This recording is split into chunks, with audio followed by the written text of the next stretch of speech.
जब भी समय मिले आपको कर दो, ये अखंड नहीं रहेगा, ये खंडित साधना शिविर है। अब कुछ साधना शिविरों में ये बताया गया कि एक बार सुमिरन करो और बार बार ध्यान भजन करो, इसमें यह नहीं रहेगा। इसमें आप सुमिरन भी करो। कुछ में यह बताया गया था कि जितनी बार भी ध्यान भजन करो सुमिरन कर सकते हो, लेकिन इसमें एक बार कर लो, ज़्यादा से ज़्यादा 5 बार, इससे ज़्यादा न करो आप। लेकिन जो भी करो आप मन को रोक करके करो। जो विधि बताई गई कि जिनके नाम को लो उनके रूप को याद करो, उस तरह से आप करो। और खान पान पर विशेष ध्यान रखो, क्योंकि आपको कई बार बताया गया उसका असर आता है। तो जैसे आप समझो कि बहुत से लोग उपवास रहते हो पेट को साफ करने के लिए, तो उस समय पर ऐसा भोजन न करो कि जिससे बैठने में दिक्कत आवे, जिससे डकार ही आ जाए, जिससे पेट में दर्द हो जाए। हल्का फुल्का खाओ। शरीर में थोड़ी सी कमजोरी तो आ सकती है इससे, लेकिन ये है कि ये नहीं होगा कि प्राण निकल जाएंगे इसी की वजह से। थोड़ा भी अगर इसमें पड़ता रहेगा तो दुबला तो शरीर हो जाएगा, लेकिन ताकत में कमी नहीं आएगी, मनोबल ऊंचा होने में कमी नहीं आएगी। आपका जिसको मनोबल कहते हैं डाउन हो गया, यानी वो नहीं होगा। तो ये सब बातें जो है ध्यान रखते हुए आप लोग साधना शिविर लगाओ।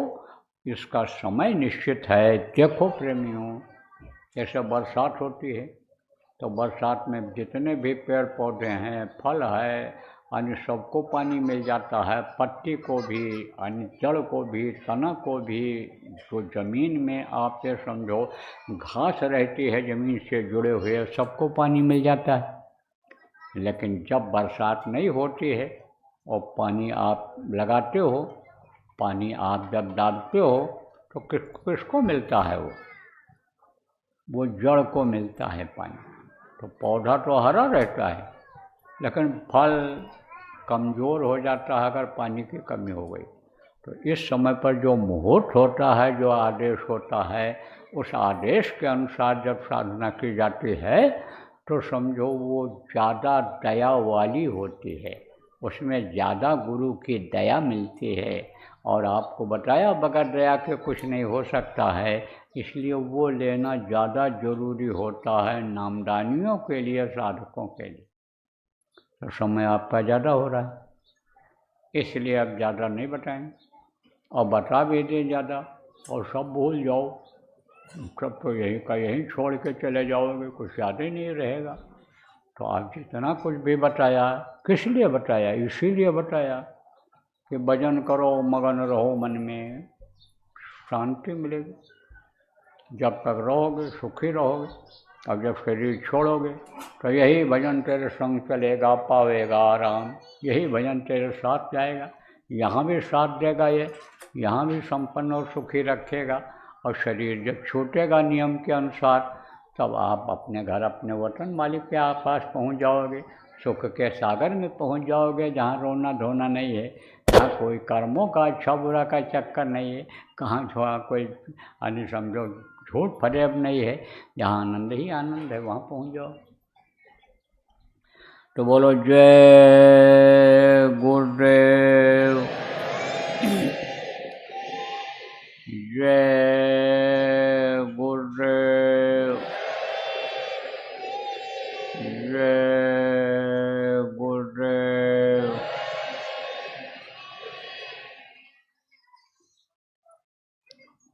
विनय करूं मैं दो कर जोरे, सतगुरु द्वार तुम्हारे। विनय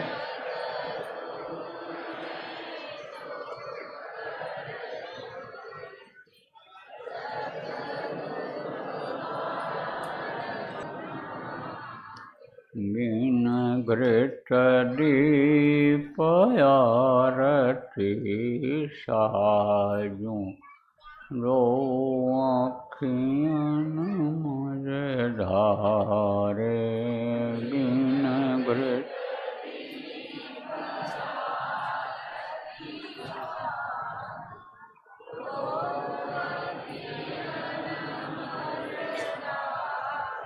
भाव सहित नित बैठी झरोखे, जो हत प्रियतम प्यारे।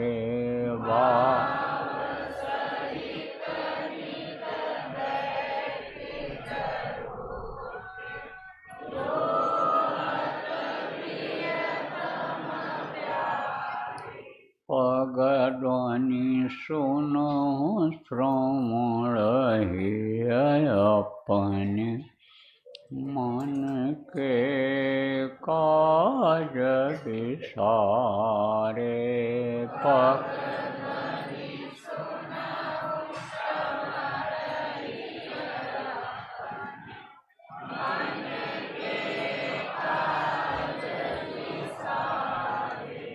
जागी सुरत पियत चरणामृत,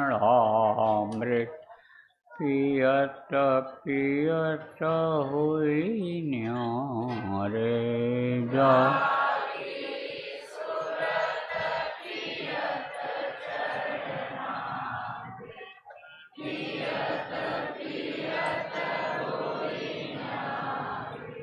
घंटा शंख मृदंग सारंगी, बंशी बीन सोनारे।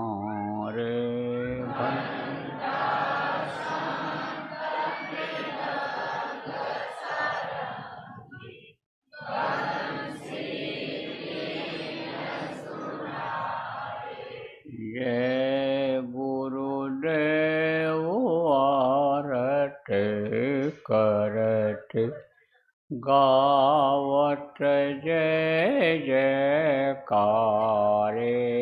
जय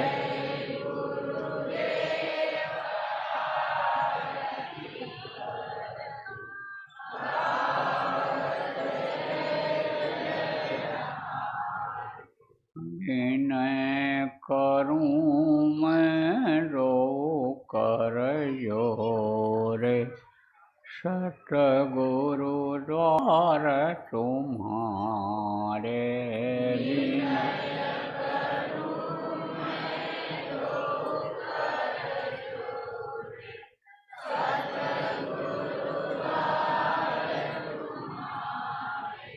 दाता द्वार तुम्हारे,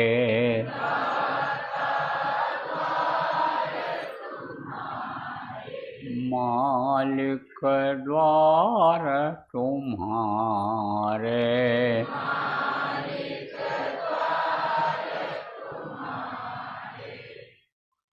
जय गुरुदेव, जय गुरुदेव, जय गुरुदेव, जय गुरुदेव, जय जय गुरुदेव।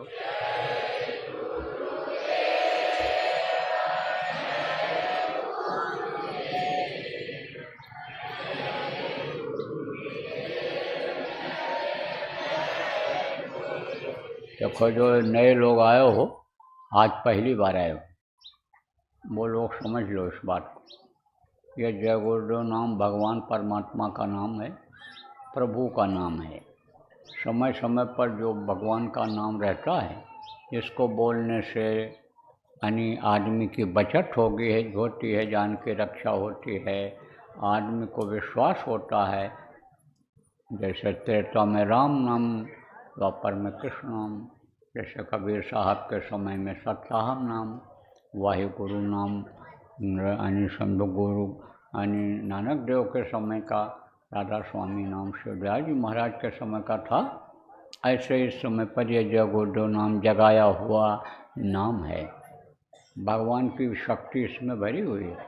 मुसीबत में, तकलीफ़ में जय गुरुदेव नाम बोलने से लाभ होता है, फायदा होता है। इसी में बहुत से लोग बैठे हुए हैं कि जो इसको आजमाइश करके देख चुके हैं। तकलीफ़ों में आराम मिलता है, कैसी भी तकलीफ़ हो, और सुबह शाम अगर 1 घंटा जय गुरुदेव नाम को बोला जाए तो उससे फ़ायदा दिखाई पड़ेगा। उनको जल्दी फ़ायदा होता है कि जो शाकाहारी होते हैं नशा मुक्त होते हैं। शाकाहारी किसको कहते हैं? साग सब्जी जो खाते हैं, दूध मलाई जो खाते हैं, फल फूल जो खाते हैं, वो शाकाहारी कहलाते हैं। मांसाहारी किसको कहते हैं? जो पशु पक्षियों का मांस खाते हैं, अंडा खाते हैं, मछली खाते हैं, वो मांसाहारी होते हैं। तो जो शाकाहारी रह कर के बोलता है उसको जल्दी फ़ायदा होता है। तो आप समझो इस जय गुरुदेव नाम को आप याद कर लो। और अगर आपको किसी ये जो नाम अंदर का जाप करने के लिए बताया जाता है, जिसको ध्वन्यात्मक नाम कहते हैं, शब्द भेदी नाम कहते हैं, इसके बारे में आपको बताया हो तो वो आज नहीं मिल पाएगा आपको। उसके लिए थोड़ी मेहनत आपको करनी पड़ेगी। आज अगर दे दिया जाएगा तो आप करोगे नहीं, क्योंकि पहली बार आप आए हो, आपको जल्दी विश्वास नहीं होगा। लेकिन 2-1 बार जब बराबर सत्संग सुनोगे, शुरू में पहुंच जाओगे और आखिर तक रहोगे और ध्यान से सुनोगे, तब आपके समझ में आ जाएगा। और फिर जब बताया जाएगा तब आप करोगे। सुनने से नहीं होता है, करने से होता है। थाली रख दी गई आपके सामने और आप खाओगे नहीं, पेट कैसे भरेगा? आपके सामने सारा सामान रख दिया गया और कहा आप खाना बना करके खा लो। बनाओगे नहीं तो कैसे पेट भरेगा, कैसे मुंह में जाएगा वो? तो करना होता है। तो करोगे तब फ़ायदा दिखाई पड़ेगा। और करोगे जब, तब कि जब आपको विश्वास हो जाएगा कि भाई ये चीज़ खाने से हमारा पेट भर जाएगा। विश्वास ज़रूरी होता है। विश्वास के साथ ही बच्चे को ले जाता है स्कूल में, आदमी भर्ती कराता है। किसी स्कूल में ऐसे मास्टर हैं कि जो पढ़ाएंगे तो हमारा लड़का अच्छे ओहदे पर चला जाएगा, कलेक्टर कमिश्नर बन जाएगा। तो विश्वास के साथ आप भर्ती कराते हो, एडमिशन कराते हो। डॉक्टर के पास विश्वास करके जाते हो कि ये डॉक्टर हमारा फ़ायदा कर देंगे, रोग को दूर कर देंगे, तकलीफ़ को दूर कर देंगे, और फिर विश्वास के साथ उनकी दवा खाते हो, तब आपका रोग दूर होता है, तकलीफ़ दूर होती है। तो विश्वास जब हो जाएगा कि भाई देखो सबको फ़ायदा हो रहा, हमको क्यों नहीं होगा, तब आप करोगे। और करोगे तभी आपको मिलेगा, तभी आपको फ़ायदा होगा। प्रचारक जो होते हैं, प्रचार करने वाले होते हैं, तो हर तरह की बात बताते हैं, समझाते हैं, इच्छा पैदा करते हैं, तभी तो आदमी सत्संग में आता है। नहीं तो यही सारा अवसर कठिनाई बड़ा कठिन होता है। इसलिए थोड़ा सा इंतज़ार करो, और कहीं नज़दीक में आपके नामदान होगा, घोषणा होगी। आप समझो लोग प्रचार करेंगे या यूट्यूब पर पड़ जाएगा, ऑनलाइन ये चीज़ आ जाएगी कि यहाँ सत्संग नामदान होगा, तो आप आ जाना, तो आपको नामदान मिल जाएगा। बोलो जय गुरुदेव। तब तक के लिए आप लोग जय गुरुदेव नाम की ध्वनि बोलो। जय गुरुदेव नाम बोलने की